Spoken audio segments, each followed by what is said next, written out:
Hello guys, welcome back to Road to Reconstruction. It's Cece and I'm about to explain to you some more parts about getting ready for my breast reduction surgery.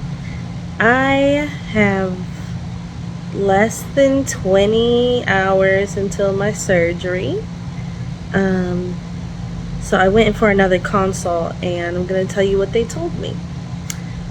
First of all, it's important that you record the session, your last consult, that tells you exactly what you need to know to be able to take care of yourself, and so that your family and friends or whoever will be there for you will be able to take care of you. Okay, so I recorded mine. I'm not going to show you that, but I will tell you the tips that he gave me. My surgeon gave me a document stating everything. So first of all, day before and the morning of, you are to prep with Hibiglens. That's Hibiglens. It's a type of skin prep cleaner for the body, and it says that you might end up being a little sticky from it. Also, that's Hibiglens. You could get it at any pharmacy. I have packets of it from my last consult, so I'm going to use that. Also bought some Survey, I think that's what it's called.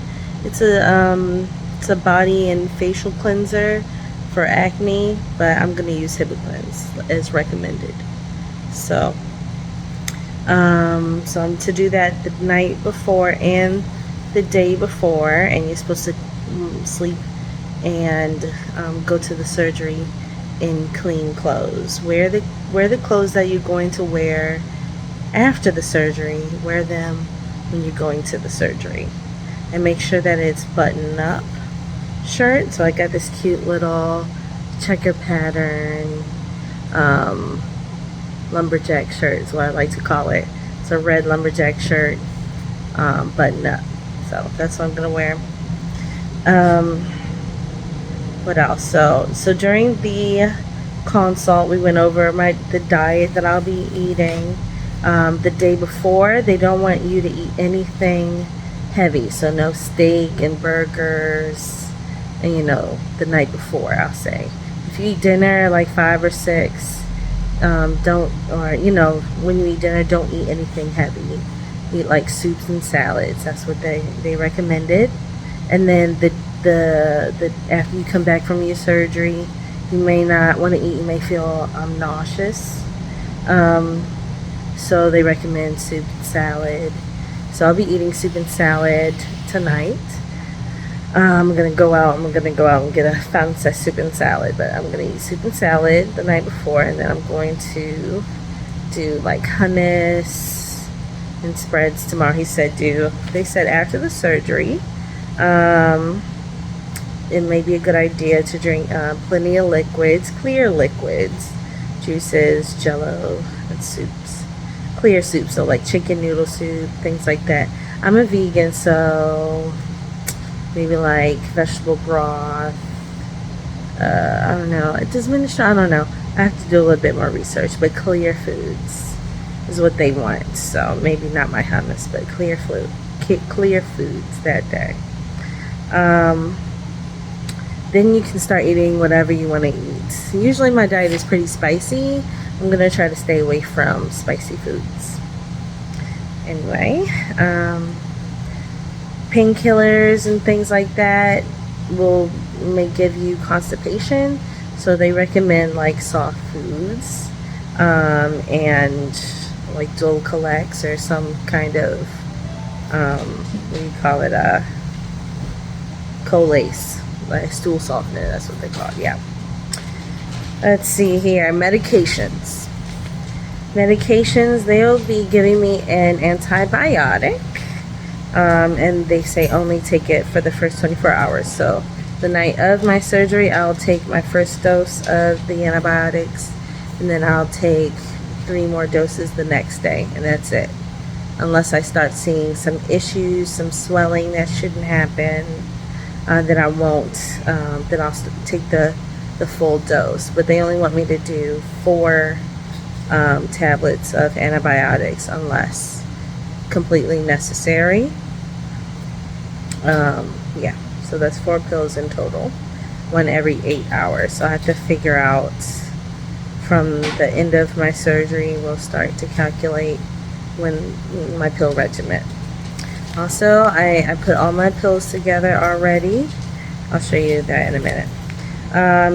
For pain, they recommend taking 1,000 milligrams of Tylenol. I probably should go and get that today because I didn't get it in my my prescriptions that were given to me. So you get it over the counter. You could get 500 milligram and take 2 of them. So 1,000 milligram Tylenol every 8 hours, regardless of the pain for the first week. I'm sure this has something to do with swelling and, you know, the trauma that's involved with getting surgery. So yeah, they recommend that for pain killing. So I'll have to go and get that today at the pharmacy down the street. They may prescribe you opioids or something like that, a painkiller, hydrocodone, oxycodone, something like that. And they recommend for you to take as needed. Okay, because in these days and times, people have to watch out for that type of stuff because it can be addictive. So yeah, if you do get prescribed something like that, just take as needed. And remember to eat something. Again, soft foods if you're going to be on stuff like that for a little while. So 1 to 2 pills every 4 to 6 hours for severe pain. Severe, okay? Now, they also gave me something for nausea that's also take as needed. And they gave me something called mupirocin. Mupirocin is like Neosporin, like the clinical grade Neosporin. So that's what they want me to apply after a few days after the surgery. I think on day 3 I have to start. Don't drink any alcohol with these medications because alcohol will thin the blood, and you really need to concentrate on making sure your body heals properly. And it doesn't mix well with opioids and stuff like that, because if opioids make your heart rate not as strong and slow your heart rate and your breathing, alcohol does the same thing. It's like a double dose of the possibility of stopping your breathing. So calm down on that. Let's see what else. Anything else? Don't take ibuprofen. He said don't take Advil, Aleve, or Motrin during the first week after surgery, because it has a lot to do with liver problems, and I believe liver failure. Okay, showering. So I'm supposed to shower 2 days after the surgery. So the day of, don't shower, just chill. Second day, also don't shower. So the third day for me will be a Thursday. That's when I'll have to get in the shower. So I'm gonna have my friends and family help me achieve that. Hopefully it'll be pretty okay. I'm supposed to it says allow soapy water to run over the incision and surgical dressings. Gently pat down incisions and dry afterwards. Then reapply the bra. Try to use shampoos and soaps with as few added fragrances as possible. I already washed my hair, so I won't be doing that again for a good while. Yeah. Do not submerge your incisions in standing water, so no baths or saunas, just straight showers. And it says until 4 weeks after the surgery. So there's going to be stitches and things like that, and they'll probably, I believe he said that they will dissolve on their own, but you don't want to expedite that before the skin is really pliable and ready to exist and hold in that area on its own. Let's see what else.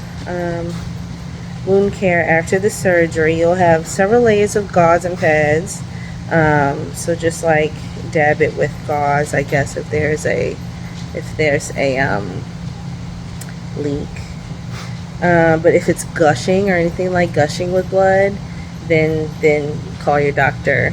You know, your doctor will give you your number. My doctor gave me his personal number to call just in case.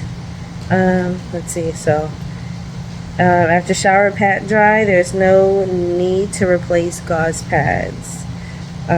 Yeah. So I'll be having stitches. No editing CC here. YouTube hates me, so I had to split up my video. Next episode be more about drains and all types of stuff. Tune in.